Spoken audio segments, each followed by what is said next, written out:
పాదయాత్రలో చాలా మంది వచ్చి నాకు చెప్పారు, అయా తిరుమలకి వెళ్తున్నాం, లడ్డులో నాణ్యత లేదు, నెయ్యి సరిగా లేదు, అన్నదానంలో ఏకంగా ఆహారం సరిగా లేదని అన్నాడు చెప్పారు తల్లి. నేను అడుగడుగున మాట్లాడే దాని గురించి.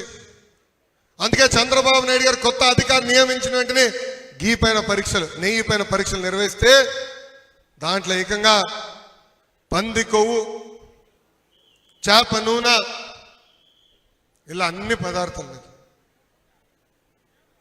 ఎంత అన్యాయమో చూడండి తల్లి. అంటే అక్కడ కూడా అవినీతి చేసి సొంత కుటుంబ సభ్యుడు వైవి సుబ్బారెడ్డి అక్కడ అవినీతి చేసి ఎంత అన్యాయంగా చేశారు. అంటే వ్యవస్థలు ఎలా అయిపోయినాయో చూడండి తల్లి.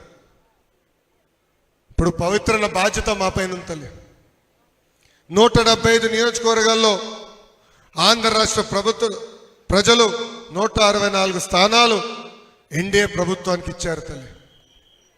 భారతదేశ చరిత్రలో ఏ ప్రభుత్వానికి రాని విధంగా మమ్మల్ని మీరు ఆశీర్వదించారు, దీవించారు, గెలిపించారు తల్లి. ఒక బాధ్యతగా మేము వహిస్తాం, ఒక బాధ్యతగా మేము ముందరికెళ్తాం. ఆ బాధ్యతల్ని మేము మా భుజ స్కంధాలపైన మోస్తాం తల్లి. గత నాయకుల్లాగా, గత ప్రభుత్వంలాగా, గత ముఖ్యమంత్రి లాగా మేము ప్రవర్తించాం. ప్రజలకు అందుబాటులో ఉంటాం, మీ సమస్యలు తెలుసుకుంటాం, మీ సమస్యలు పరిష్కరించే బాధ్యత మేము తీసుకుంటాం తల్లి.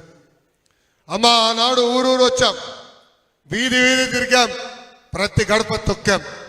బాబు సూపర్ 6 హామీల గురించి ప్రతి గడపకి వివరించాం.